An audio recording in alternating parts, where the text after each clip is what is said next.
supercharged 1987 Fiero GT.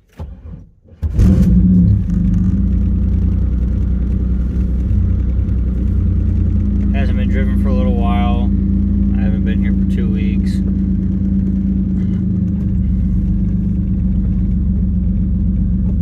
We're gonna drive around a little bit.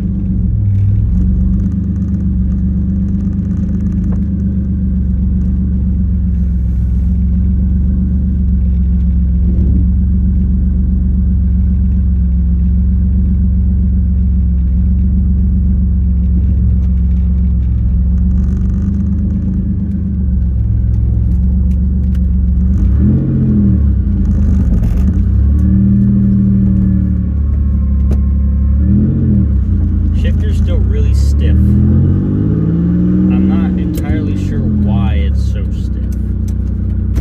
I really hope I don't have to like replace any cables or linkages or anything, because from what I've gathered, it's a pain in the ass on a Fiero.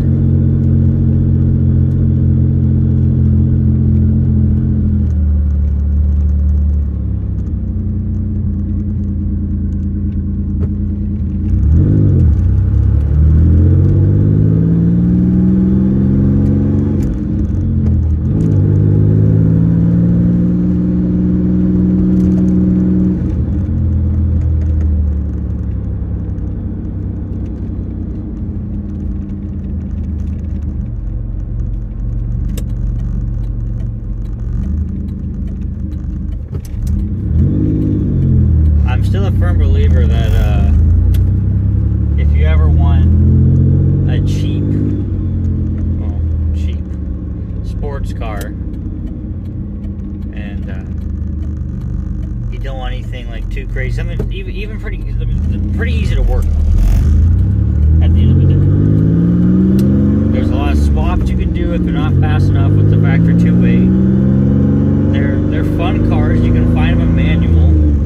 They're still affordable, even now, with how crazy expensive cars are. Not saying that there aren't people still wanting like 10 plus grand for a Fiero, which, if you ask me, that's just ridiculous. They're not worth it. But if you're paying 5 grand for one, I say that is definitely worth it.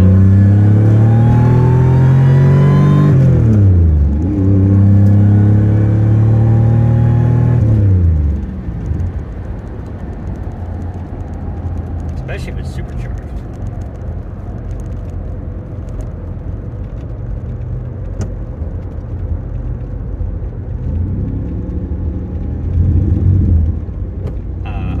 I have not yet driven a factory Fiero. Still working on that. I've not driven one with a 2.8 or the Iron Duke. Not that I have much desire to. Although I am working on buying an 84. No, it's 85. It's an 85 with Iron Duke and 5-speed Isuzu transmission. So, best combo, the weakest transmission, and one of the worst motors GM ever made. I don't care what you tell me. They're terrible. They're unreliable, and they sound like a tractor motor. and they're slow. But still cool. I mean, it's cool. The notchback Fieros I actually like more than the GTs. As much as I love the GTs, the notchbacks they look really cool. I just prefer to look at them. I'm not sure. They're a little bit sleeker. A little more like, I don't know, inconspicuous, I guess. The 85 GT I actually really like because it has like the notchback rear end, and it has the GT front end, which I prefer over the notch. Obviously, it's not exactly a notch rear end. It's a little bit different, but they're pretty similar.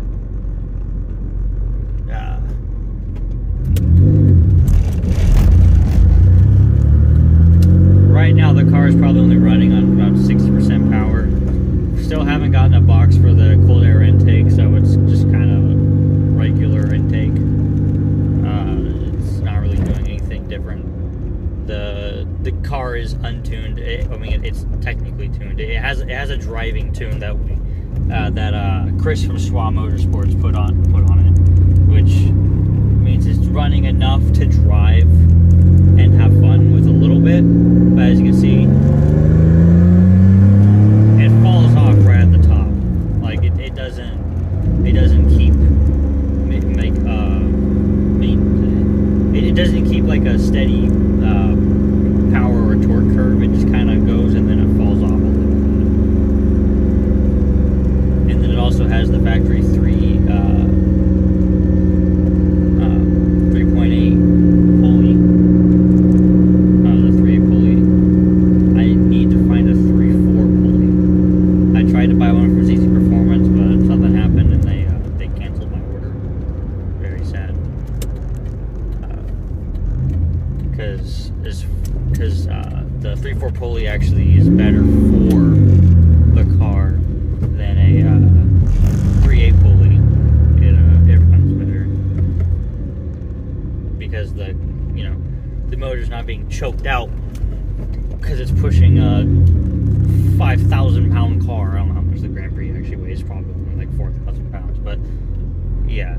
So I need to do that, and then so we're gonna get in this car tag. I need a catalytic converter. We're working on that. We're gonna do that in the coming week.